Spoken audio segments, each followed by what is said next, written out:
Hey, I'm Raleigh and I'm 26, female. So, Patrick, my husband, and I go way back, like high school sweethearts, way back.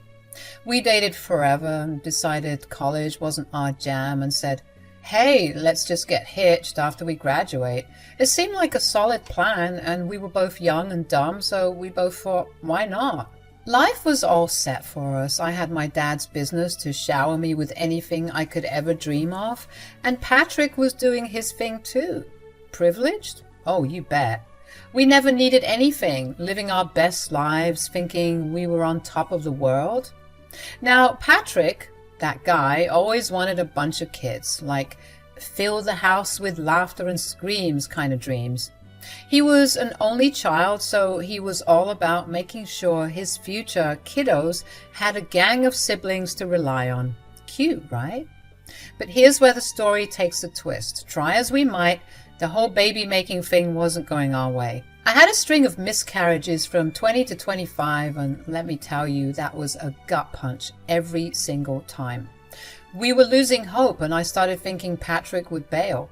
One day, I straight up told him to go find someone who could give him the whole picket fence and bunch of kids deal. He got so pissed, you all. You wouldn't believe it.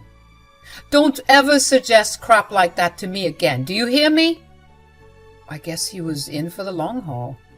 As I said, we have been trying practically ever since we got married, and it was exhausting, always being disappointed and heartbroken from the babies we've lost, failed to conceive. But everything changed the moment I turned 26.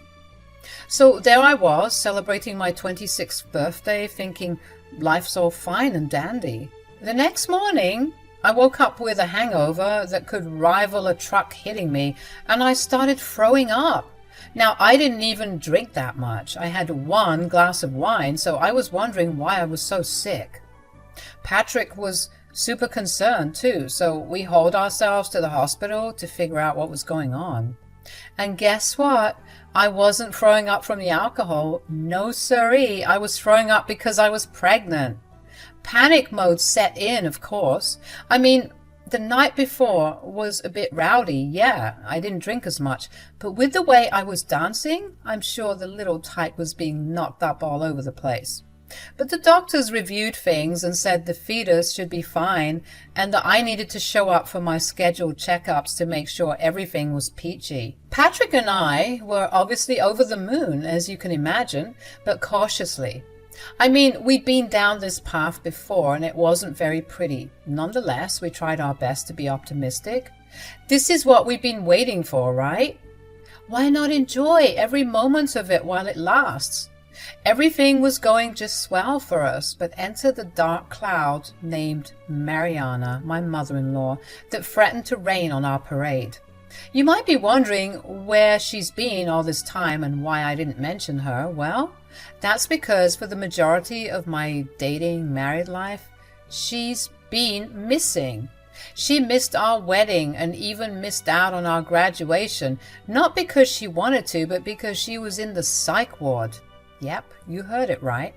Mariana's got some severe BPD, making her have these erratic outbursts, and let's just say she was a bit on the crazy side. We'd visit her as often as we could, and with each visit she seemed to be getting better and better. So imagine this.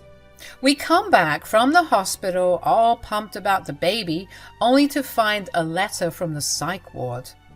They're saying Mariana's shown significant improvement and can be released back into society, completing her rehabilitation program, and that she needed to be taken care of by her next of kin or any other caretaker just to ensure that she's easing back into society well. Now, Patrick's father wasn't about to take her in. They got divorced when Patrick was like 6.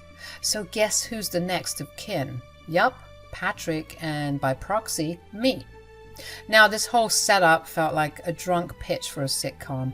A couple struggling to conceive, now all of a sudden dealing with pregnancy and a mentally ill mother-in-law. What could possibly go wrong? Spoiler alert, everything, absolutely everything.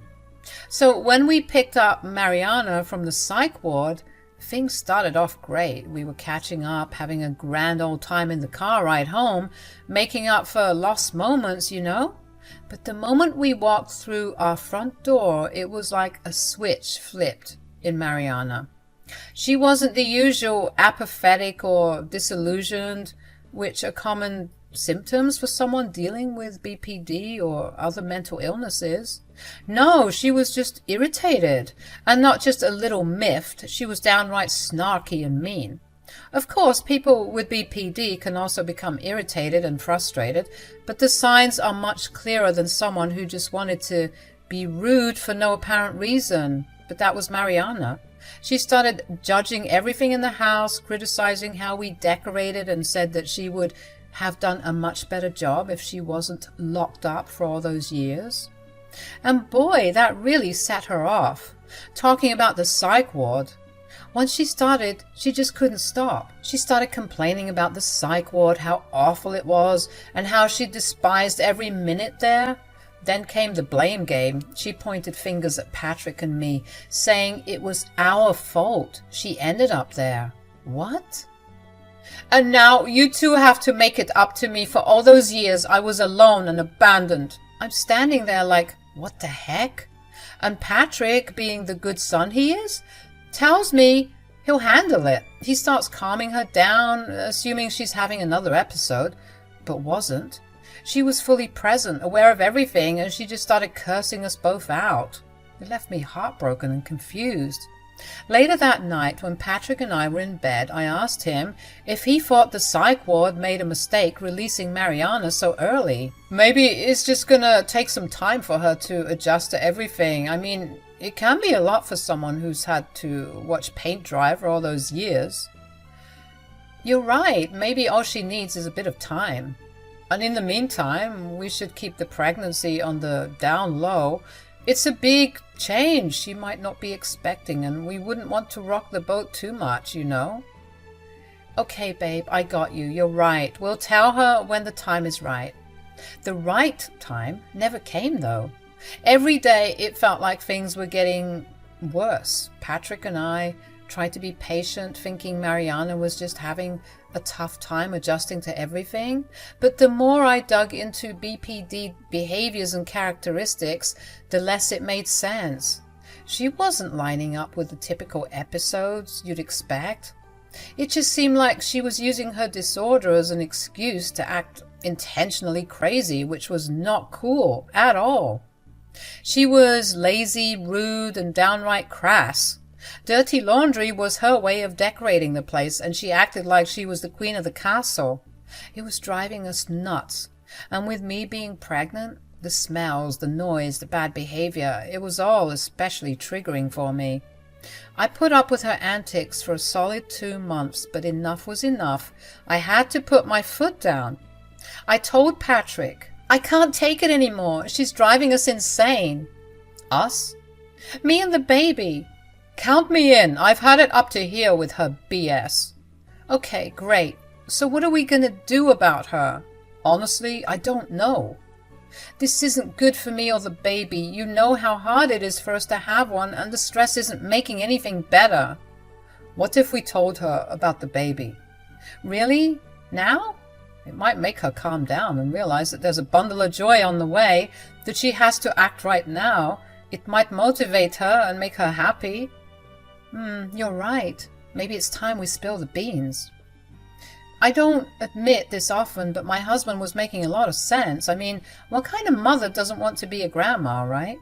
It had to be the thing to make her act better. So to realize there were other people living in the house that she needed to consider and accommodate. So that was the plan. We found her sprawled out on the couch, her designated lazy spot, and we carefully and cautiously spilled the news. And let me tell you, it was like navigating a minefield. What's going on? Why are you hovering over me like that? Mama, we have some news that we wanted to share with you. What is it? Can't you see I'm busy? Well, we just wanted to tell you that we're having a baby. We were expecting something, anything, but we got nothing. Zilch, nada, nothing. She didn't jump up for joy. She didn't even yell. She just went back to watching TV. Did you hear me? I said we're gonna have... Yeah, I heard you the first time. Is that why you look so fat? Listen here, you little... Okay, I think that we can all just take a deep breath and appreciate the good news. Mama, aren't you excited? I don't care. Oh, why not? Why should I? Mariana's apathy really got under our skin, but it seemed to be hitting Patrick harder than me. After that baby news talk, he stormed off, and of course I followed. I tried comforting him, but he was seriously upset, wondering why his mother was being such a pain. It hurt, you know. We'd been trying for so long, and she knew it. Now that the good news was finally here, she couldn't care less. It was insane. I started thinking maybe she needed to go back to the hospital because no sane person acts that way. Patrick was livid, thinking she was being ungrateful and rude for no reason. I couldn't agree more. But I had a baby to cook, and Patrick had a business to run, so we decided to deal with Mariana the best we could while juggling other life priorities. We figured our love for her would be enough, but maybe we were approaching things all wrong. We tried spending more time with her and getting her into hobbies like crocheting and baking. Heck, we even took her to a butterfly sanctuary in the park. As well, of course, making sure she went to therapy. But she'd always cause a fuss, and it felt like anything we did just made her unhappy. So we kind of stopped trying so hard. And with the therapy, the jarring thing is that her therapist would report so much improvement that she probably would only need sessions once a week as opposed to the 4 sessions she was doing. Patrick and I were completely baffled, as you can imagine. It just wasn't making sense. Were all these doctors incompetent? Or was my sweet dear old mother-in-law just acting horrible with us? Now, I hit my 3rd month of pregnancy and the anxiety really kicked in. Normally, around this time, I'd be in danger zone of a miscarriage, so Patrick and I were on high alert, juggling Mariana's drama and dealing with the fear of losing another angel. Thankfully and surprisingly, after checkups and completing the 3rd month, stepping into my 2nd trimester, Patrick and I got the good news. Everything seemed normal and okay. I was set for a happy and healthy pregnancy. You can imagine we were over the moon. We'd never made it this far before, and this was obviously cause for a celebration. So Patrick decided to celebrate our progress by taking Mariana and me to this fancy restaurant. It was meant to be a double whammy, celebrating the good news about the pregnancy and breaking it to Mariana that everything was going well with the pregnancy for once. I tried rationalizing her nonchalant attitude the first time. Maybe she was just used to hearing sad news whenever we lost a baby and decided that she couldn't get her hopes up anymore in case she'd be disappointed all over again. I figured this time would be different, you know, since we got such good news on our progress. But when we shared the news once again, we got crickets. It was weird as heck, and Patrick was pissed all over again. He even ended dinner early because of how angry he was, so we drove back in silence, and when we got home, Patrick started pacing and wondering why his mom was always so distant, but always so animated and rude at the most inconvenient moments. I guess that was the BPD flaring up again. But again, as her therapist said, she's been doing significantly better, so why was she only doing this with us? I tried to calm him down, telling him not to let her bitter attitude ruin this moment for us. He eventually agreed, and we decided to keep doing our best to make her happy and listen to what her therapist had to say. 3 more months rolled by, and I was nearing the end of my 2nd trimester. I was wobbling around like a beach ball, and my feet were already looking like balloons. Being pregnant and dealing with a mother-in-law ain't no walk in the park, let me tell you. The more I was showing, the meaner she was getting, calling me a whale, a cow, all sorts of charming names. One night, Patrick was working late into the night, not unusual. He often came home pretty late anyway. Some days it was like 2 a.m., so it was just Mariana and me in the house, and it was a pretty chilled night. We were watching TV and I was munching on some grapes when Mariana decided to call me out for eating so much. I told her I was eating because I was hungry, but she insisted I was just making excuses for being a fat ass, which was rich coming from her. I mean, I was making organs all day. What was her excuse? The next thing I knew, we were in a full-blown argument. "You're no good for my son." "Right back at you, Toots." "What's that supposed to mean?" "It means you're a horrible mother." And that's when Mariana dropped a bomb. She had been typing up something for me, claiming it would make me a more productive person because in her eyes, I was just so lazy. She handed me a fat stack of papers she had managed to print out. It looked like a list. When I took a peek, it was a chores list specifically for the whale to complete. I started scanning through this list, and let me tell you, there were some wild things on there. Train the dust bunnies in the corners to do synchronized dances. Conduct a detailed interview with each piece of cutlery to assess its job satisfaction. Teach the plants to recite Shakespeare for optimal photosynthesis. Mariana, you can't possibly be serious. I'm dead serious. You need to do all of those things or else, and there are 9 more pages for you. So I suggest you better get started. That's when I knew that this woman was crazy. She clearly had lost her mind, and with her temperament, I no longer felt safe in the house. I calmly tried to tell her no, realizing that she might have been going through another episode, but this just made her even more angry. Mariana looked like she was about to murder someone. She stormed off to the kitchen, and for a moment I thought she had gone to get some water or something to calm her down. But when she came back out, she was holding a knife.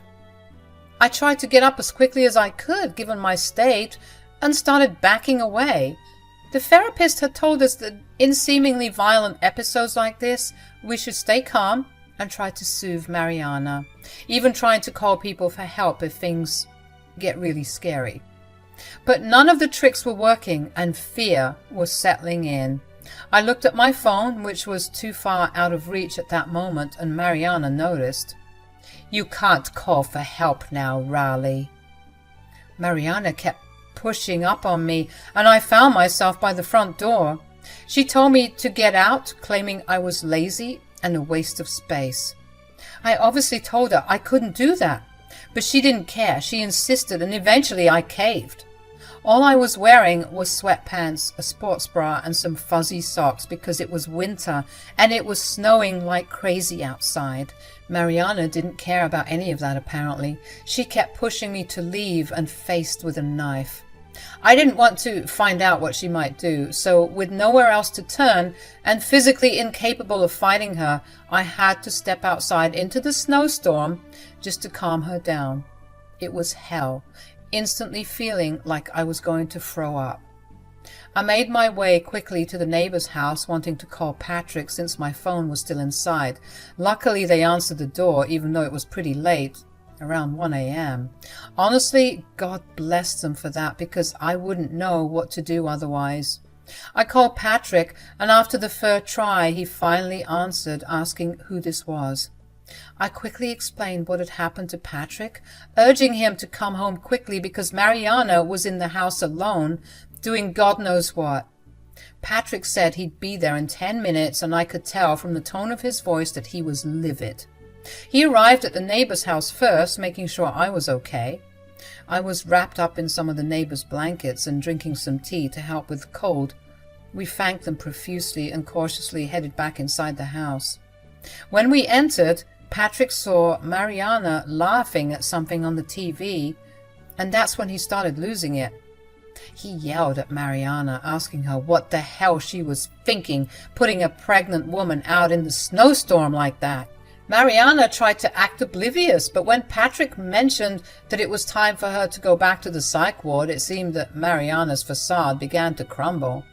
"No, please, you can't do that." "Why not? You're clearly not well." "They'll help you, Mom. You just gotta be strong, okay?" "I lied, okay? I lied. I lied about everything." "What do you mean?" "The way I was treating you too. I was doing it on purpose." Mariana went on to explain how she had deliberately been acting crazy with us, confirming it by acknowledging that her therapist and even the people in the psych ward said she was fine. She obviously had BPD, that wasn't going away, but people with BPD don't act in the way she was acting. She was sobbing, admitting that the reason for her doing all that crap to us, being messy, loud, rowdy, and gross, was because she wanted, get this, attention.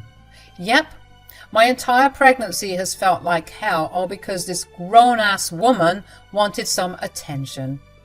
Feeling alone in the psych ward, she just wanted her son and her daughter-in-law, anybody to love her unconditionally, even her bad parts. This was confusing as hell for us. Why deliberately act crazy? Didn't she know we would report it and try to get her back in the psych ward? When Patrick asked her this, she said, I never actually thought you'd send me back there. I thought you missed me and you loved me and you wouldn't want to let me go back. Of course we missed you. And of course we love you. And that's exactly why we would send you back, because you're clearly not well. You're not listening to me. I'm fine. I'm not actually crazy. That 10-page chore list I gave you, yeah, I just made that up. And that time I put my dirty underwear in the blender, that was part of the performance too. That's just sick, Mom. Why would you do this to us? Mariana explained that when she was in the psych ward, there was nothing for her to do, and she felt like one little misstep and everyone was hounding her. She just wanted to feel free, but Patrick didn't appreciate this one bit, calling her evil and selfish, especially when it came to me and carrying a baby. Mariana admitted she was jealous of me and the baby because she knew we would be the center of attention once the baby was born, and she didn't know how to take that news. Then Mariana got on her knees and started begging us not to take her back to the psych ward, saying if she knew we were seriously considering it, she would have come clean months ago and stopped the funny business. Mariana, honestly, I'm disgusted. How could you do that to me? To the baby? I might have gone overboard, I'll admit that, but you have to believe me. No, I don't believe you, not for one bit. This is exactly what a crazy person would say. But I'm trying to tell you, I'm not crazy. I told Mariana that I would call her therapist and tell her to come because it was an emergency. Just so they could come and assess the situation, because I was so confused and exhausted by everything at that point. Patrick was still talking to his mom, and she was still on her knees begging and pleading, but I had to do what I had to do. Even if she was telling the truth and she actually was pretending to be crazy as some part of her twisted plan to get more attention, I still wanted to see her getting taken away, because if any of that was actually true, then I could never forgive her for that crap. She put me out of my house, for God's sake, in the freezing cold, and she expected forgiveness to come that easy? Maybe she really was crazy, if she ever believed that. She was sobbing on the floor when her therapist as well as a paramedic arrived at our home, not making her case look good if she was actually mentally stable, in my opinion. I explained the situation, showing them the list of chores she had given me as some form of proof that she was clearly unstable, because what she had typed up was complete nonsense, and I told them to take her back to the psych ward so that they could assess the situation. She was kicking and screaming the entire way to the van they brought, but luckily the paramedic could handle her. Patrick and I watched from the door, and the entire time she was yelling, "I'm not crazy!" But Patrick and I couldn't be too sure. In either case, I was glad I was getting that nut job out of my life. Part of me hoped that she was telling the truth about her pretending to be crazy, because that meant that she had landed right back in her personal hell as punishment for her actions.